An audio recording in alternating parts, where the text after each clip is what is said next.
And his newest book just came out 8 days ago called The Internet of Money, which is a masterpiece to read. Please help me welcome Andreas Antonopoulos.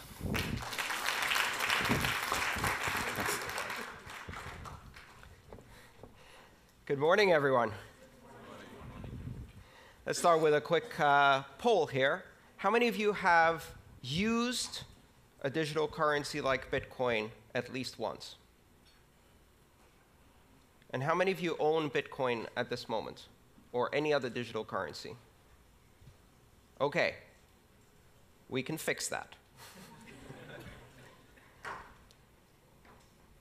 If you like, later on today, come find me. I would be delighted to demonstrate to you how to set up a Bitcoin wallet on your smartphone. And I will give you your first fraction of a Bitcoin, not a whole Bitcoin, and show you how a transaction works. Because Bitcoin and the digital currency revolution it has started is best demonstrated and experienced than explained. It's actually very difficult to explain Bitcoin. I've spent the last 5 years learning how to explain Bitcoin. That is my full-time job. Unfortunately, the developers keep making new stuff, which I then have to explain all over again. So for a moment, forget everything you think you know about Bitcoin. Forget everything you've heard about blockchain, and let's start from basics. In 2011, I heard about Bitcoin for the first time. And my reaction was exactly the same as the reaction of everybody else who heard about Bitcoin the first time, including its founder. And that reaction was, ha, nerd money. That's probably just for gambling. 6 months later, I heard about Bitcoin again. And this time, I read the white paper that launched this system. And my background in computer science and distributed systems allowed me to see behind the illusion of what I thought Bitcoin was, and it blew my mind.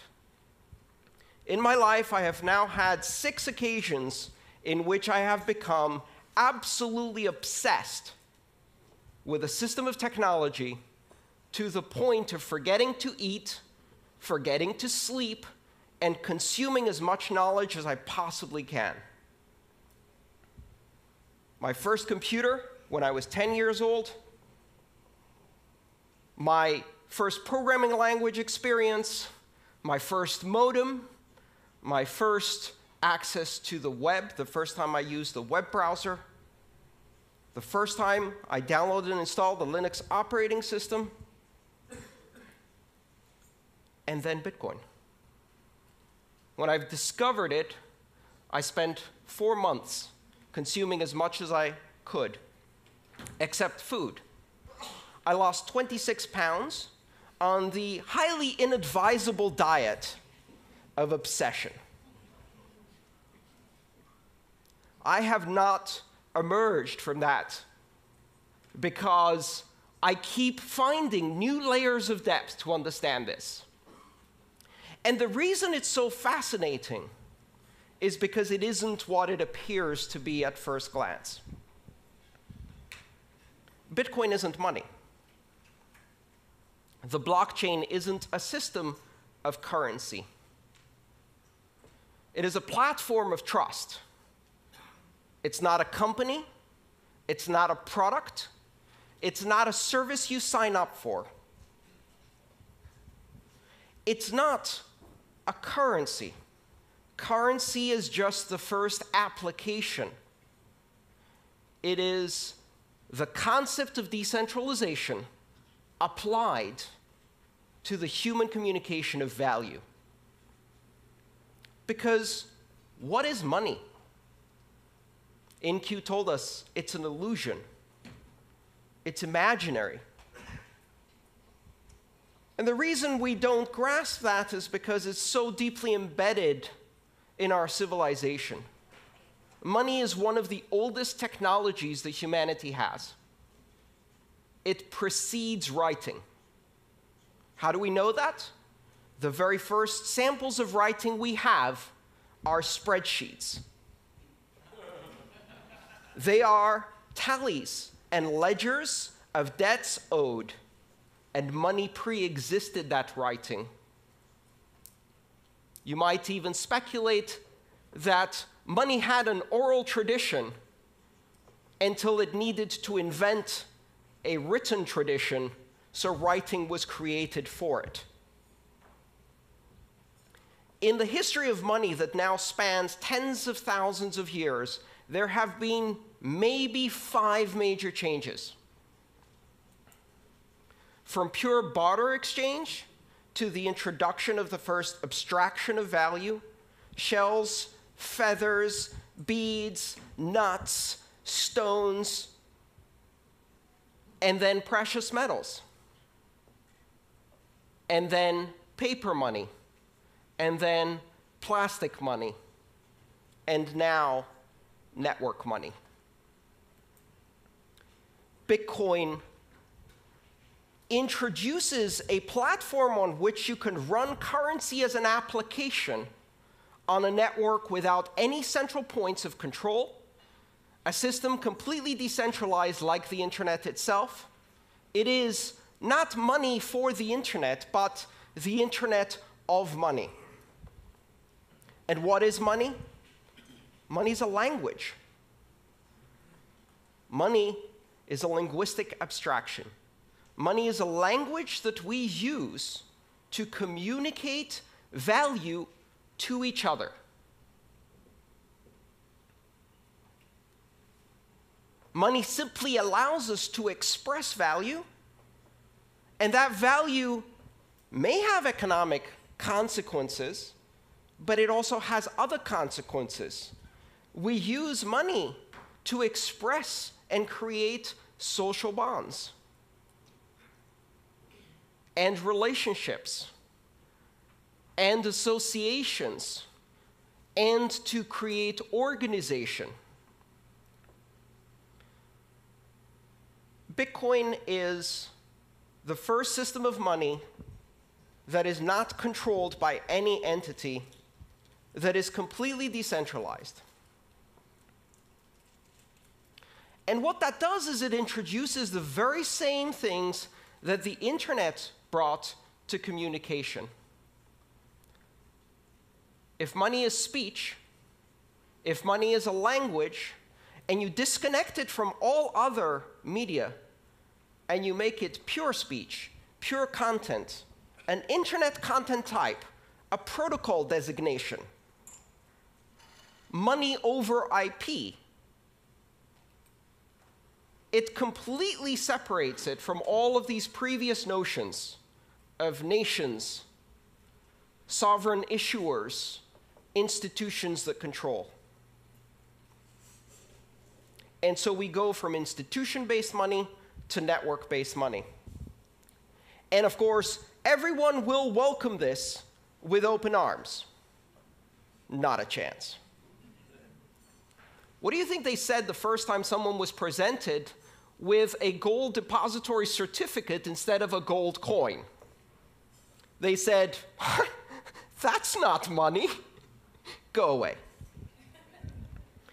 What do you think happened in 1950, the first time someone showed up at a motel and presented their Diners Club membership card and said, "I'll pay with this piece of paper"? That's not money. Go away. And now we're on the verge of a new transformation of money. We're on the verge of creating the first completely global, completely borderless, completely decentralized, and completely open form of money. One where you can build applications because this money is programmable. And you don't need to ask anyone's permission to launch an application any more than you need to ask permission to launch an application on the internet. And the only requirement to have a successful application on the internet of money is 2 interested participants. That is your market segment, and you have an application. and 1 million applications will flourish. When you push innovation to the edges of the network, when you remove the requirement for permission, what happens? Exponential explosion in innovation. The applications that could not be built on the old systems of money because they required permission, because they required a significantly large market segment, because they required adoption by many in order to be available at all. Now, none of those requirements exist. Anyone in the world can download an application or use even a feature phone with text messaging and immediately acquire the same powers that institutions of banking have today. And when I say anyone, that's only scratching the surface. Because ironically enough, not only does Bitcoin and blockchain currency not recognize borders, it also does not recognize people. It doesn't matter if you're a person or a refrigerator or a self-driving car. Throughout the history of money, ownership of currency required personhood, either as an individual or as an association of individuals in a corporation. Bitcoin can be owned by machines. Bitcoin can be owned by software agents. Machines can pay each other. And that is not just about economic activity. It's the basis for market-based security systems. It's the basis for creating bonds of authentication between devices. It's the basis of new applications that have never been done before. Bitcoin and blockchain technology unifies the systems of money. Today, we have systems of money for small payments, systems of money for large payments. We have systems of money for payments between individuals. We have systems of money for payments between companies. We have systems of money for payments between governments. Does that remind you of something? That's how communication used to be before the internet. We had systems of communication for pictures, systems of communication for letters, systems of communication for short distance and long distance, and the internet came and unified all of those.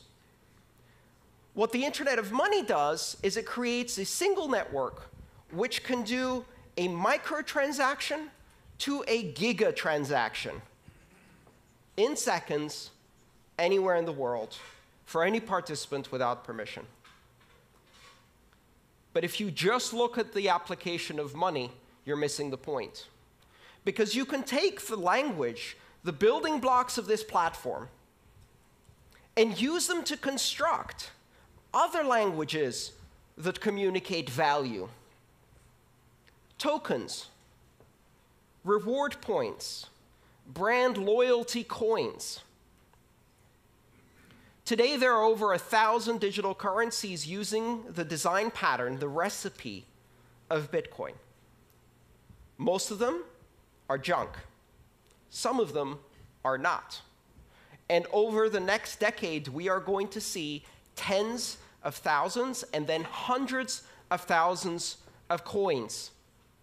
Some will have economic use. Some will simply be expressions of loyalty, affiliation. They will represent items in the physical world, the title for a house, the controlling key for a car that can be transferred from one owner to another, and 5 seconds later, that owner can step into the car and drive away because the car can validate the new standard of ownership. We cannot yet imagine what applications we're going to build around this. But one of the interesting things we're beginning to observe is that money arises out of the social construct of Homo sapiens spontaneously. It even arises in primates. You can teach monkeys money. You can teach dolphins money. You can teach greys, parrots, money. And they will learn how to exchange abstract tokens for food and then use them to build social relationships. They'll also invent strong-arm robbery. Beat up the other monkey, take away its pebbles, eat the bananas.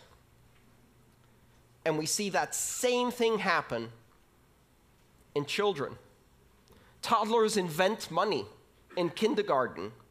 Blocks and rubber bands and Pokemon cards and other little tokens, abstractions of value that they exchange to strengthen social bonds, to express loyalty and friendship, to learn about sharing.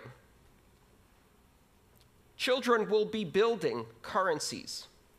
Only this time, these currencies will be global, unforgeable, and scalable on day one. A few years from now, Maria will be launching Maria Coin in her kindergarten to compete against Joey Coin.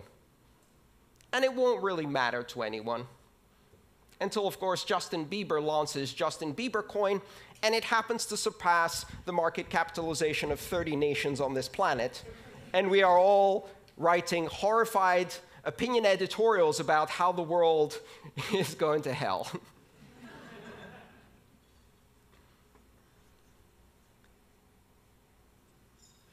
What's happening with this technology is astonishingly deep. And for certainly some of the companies in this room, it's a bit scary. Banking has never been the most innovative sector in the world because there is a very careful balance between innovation and the conservative fiduciary duty that exists in banking, that must exist when you control other people's money. And yet with Bitcoin, you don't control other people's money.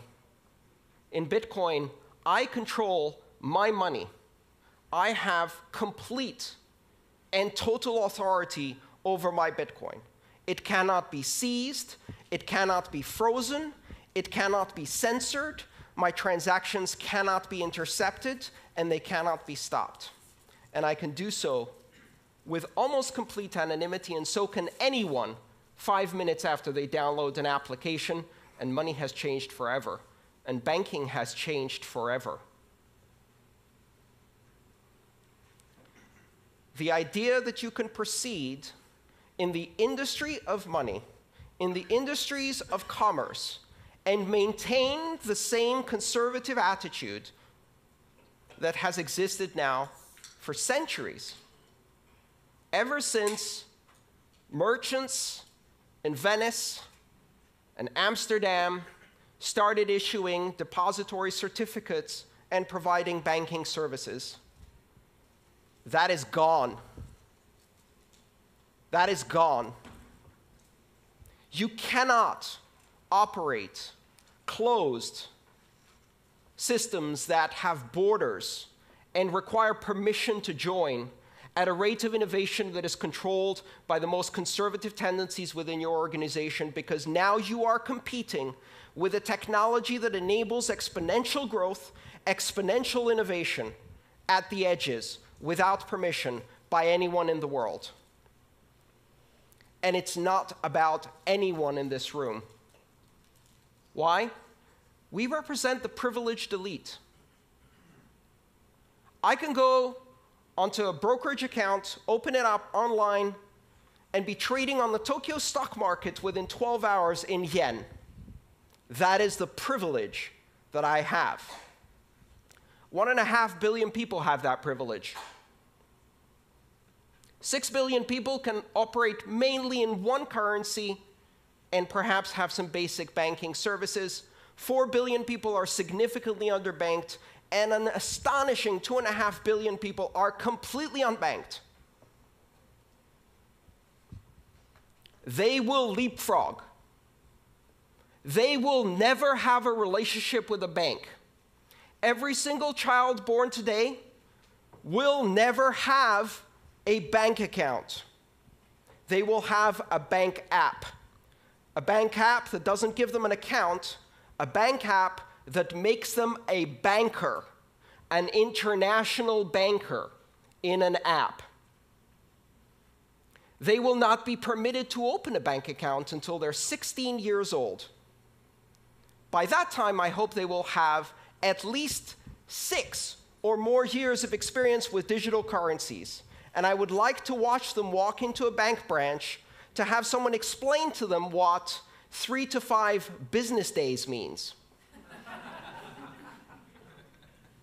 It is highly likely that children born today will never get a driving license because they'll have self-driving cars, but they will also never use paper money.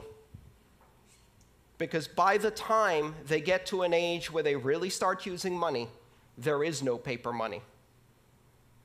It will seem as anachronistic as a fax machine or horse and buggy seems to us.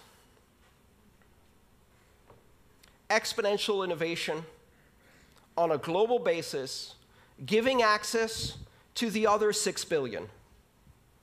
They have enormous need, and this system offers them a solution. It's not ready yet. It's nascent. It's complex. It's impossible to use for most people. In 1989, I sent my first email. In order to do so, I had to compile a version of the Unix mail program using a C compiler and Unix command line skills. I had to set it up on the command line, type out my email, and that email was transmitted across the great internet in an astonishing 3 days. Exactly 20 years later, my mother replicated that experience with a swipe. Bitcoin today and all of the currencies that are built on that recipe are just at the same level that the internet was in 1991. Only now we have the internet. And so the rate of exponential growth has already started. The innovation is growing at an astonishing rate. I spend every single day full-time trying to keep up with Bitcoin. Just one currency, and it's almost impossible. Do not underestimate this. Do not listen to the people who tell you that Bitcoin is just for pornographers, terrorists, drug dealers, and gamblers. Remember that they said the exact same thing about the internet. And when you give it to 2 or 3 billion people, they're not interested in those things. They're interested in sharing cat videos. And now we have an internet of 1 billion cat videos. When you take digital currency mainstream and give it to the 4 billion people who have been isolated from international finance and commerce, and you give them the opportunity to control their money against despotic governments and corrupt banks that are stealing from them, you give them the opportunity to control their future. You give them the opportunity to transact with everyone in the world, to own title on their own property in a fully transferable digital token that is recognized everywhere. Control over finance that cannot be seized, frozen, or censored. They will buy food, healthcare, sanitation, education, shelter, because that's what we do. And they will not be denied this technology. Do not underestimate where this is going. The Internet of Money was launched on January 3rd, 2009. It's coming. It's coming faster than you can imagine. It's deeper than you can fathom. It's more sophisticated than you can immediately understand. It takes years of study just to see all of the implications. And it is a gift to the entire world, a technology that represents the 6th greatest innovation in the technology of money, the most ancient technology of our civilization. Thank you.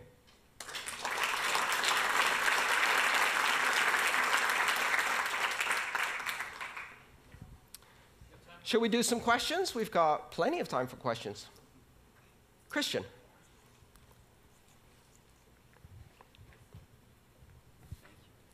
What determines the buying power of the currency? How does it stabilize and what's required to stabilize it? So if I would buy some Bitcoins, who can manipulate the value of that? Everyone. The buying power of Bitcoin is determined in exactly the same way that the buying power of the euro, the British sterling, the Japanese yen, or the US dollar is determined through market forces of supply and demand in international liquid markets that operate around the clock. One of the fundamental differences is that Bitcoin trading never ceases. Has been going continuously for 7 years. The network never stops. Every 10 minutes, Bitcoin's heart beats, and transactions are processed.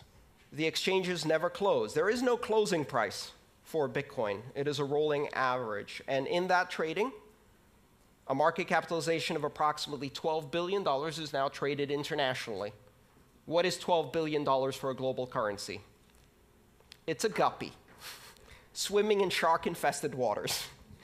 And every trader, every whale goes in there and just kicks that price around. So right now, the experience of living on Bitcoin, which I have been doing full-time for more than 3 years, is a roller coaster. It's an absolute roller coaster. I've seen shifts of 20 or 30% in a day. And yet, if you look at the long-term trend, volume goes up, transactions go up, and volatility keeps dropping. And the beauty of it is, I can't sell that to an American. I can't sell that to a Brit. I don't need to sell it to an Argentinian.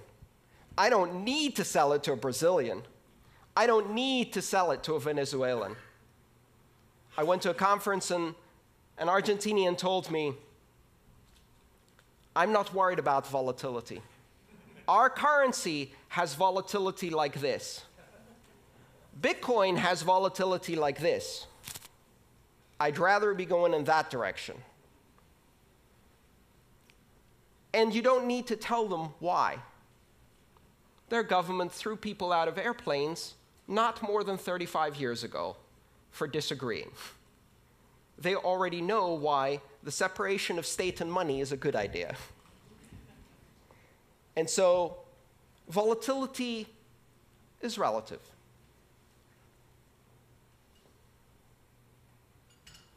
Any other questions? Come on. Yeah. Let's get a microphone to you. 1 second. Yeah, okay, so only one short. Sorry. Where are we? There you are. Sorry. Thanks. Great speech. Obviously, it sounded a little bit like one side of the coin. So we also read all these, big hacks, and I don't know, on Bitfinex, I think they stole 40% of the money. I think also this autonomous organization have been hacked, and all these things. Can you just reflect a little bit on the dark side of those aspects that might not win our full trust into this evolution? Absolutely. The steering wheel was not invented until 30 years after the automobile was introduced. Why? Because the first automobiles had 2 leather straps that you pulled left or right to move the car, to steer the car. They used horse reins to steer cars. That's called skeuomorphic design. It means keeping a shadow of the former past in your new system, failing to see the new dimension, and replicating the past. Here's a currency that is not centralized, where your money is your money. Your keys, your money. Not your keys, not your money. So what is the first thing we do with this new system?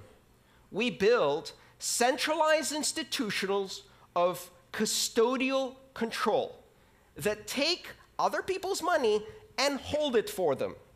Well, guess what?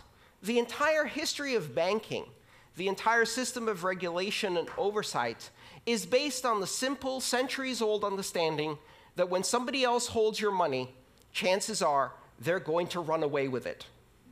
And the entire system of regulation is designed to prevent that, and yet it still happens all the time. in hedge funds, in banks, in national currencies all the time. And so, of course, if you replicate custodial accounts, exchanges that take other people's Bitcoin and concentrate it, it happens again. Even worse, because there are no oversight and regulations in most of these spaces. The answer is really simple. Stop centralizing the decentralized currency. Stop trying to replicate the banking past in the future of money. And the important thing to realize is that security in Bitcoin is an emergent property that exists because of the decentralization of control and power. If I want to hack 1 million customers' Bitcoin and they're holding their keys, I have to hack 1 million customers. If they all give their keys to one person or one organization, then we've got a honeypot. A honeypot that attracts the attention of every hacker on the planet. And notice what's happened. Over 7 years, and with a market capitalization of $12 billion, Bitcoin is the largest cryptographic deployment in the world, the largest public key infrastructure in the world, the largest security honeypot in the world. And it is not secure because it doesn't get attacked. It is secure because it generates immunity by being attacked all the time, 24 hours a day by the most sophisticated attackers this planet has. And if you, in that environment, set up a centralized custodial exchange using PHP and MySQL, and you park a $150 million honeypot in there, you're inviting the sharks. Bitcoin banks get hacked. Bitcoin exchanges get hacked. Bitcoin has not been hacked and cannot be hacked because there is no point of control that you can apply pressure on. It's completely decentralized. All right, maybe one more question?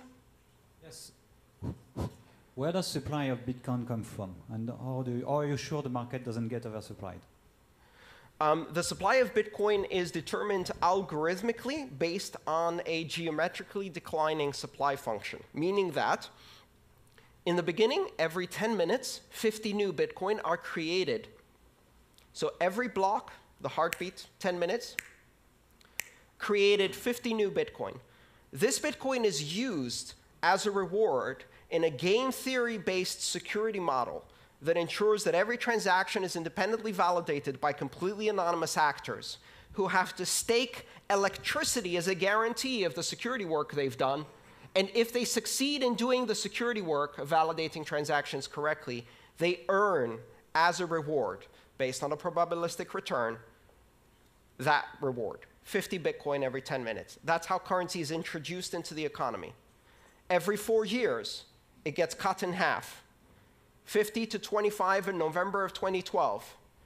And this year in July, this past July, we had our second halving event, which was celebrated with birthday parties all over the world. And Bitcoin's reward went from 25 to 12.5 Bitcoin. As a system, it's designed to have a monetary policy that is purposefully deflationary and simulates the issuance of precious metals. It gets harder and harder and harder to mine gold at greater and greater and greater cost. And Bitcoin is the same.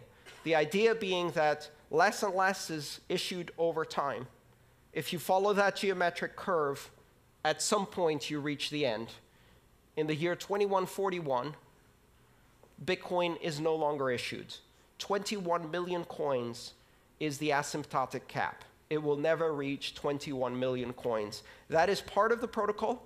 It is an unchangeable part of the protocol, and it is a rule enforced by every system that participates in the Bitcoin network. It is meant to be sound money, but it's not the only monetary policy that exists. There are several other currencies that implement different monetary policies. The idea is really for Bitcoin to serve as a very, very solid reserve currency for many other things. Andreas, may I ask you one question? Please. What advice do you have to give to companies here who are from non-financial institutions about how they should take tactical steps to think about experimenting with the blockchain in terms of storing value? I think understanding that it's not just currency, understanding that it is a platform for trust, understanding that it can be used as a historical record of truths that can register information, that it can be used to create all kinds of tokens that can be exchanged between your customers, your suppliers, your manufacturers, that it can also be used simply as a currency for any cross-border transactions, import-export activities, remittances-based flows, paying associates and affiliates, all of the things that today are expensive, slow, and difficult become cheap, fast, and easy when you use one of these digital currencies, but it's still early. For now, learning about it. Here's the one important thing you must understand. You will hear a lot about blockchain. And most of what you hear about blockchain is not the internet of money. It is the intranet of money. The intranet is where you run front page and Outlook and antiquated software in a closed little enclave of your corporate backwaters with stale content and boring apps. And in the end, it's full of viruses anyway because you can't keep it secure. Blockchain that is not open, that is not public, that is not borderless, that is not open for innovation is not what we're talking about here. And that's a really important distinction. It may be useful if you want to run a clearinghouse between 3 banks, maybe. But it's not the internet of money. Thank you so much, Andreas. Thank you. By the way,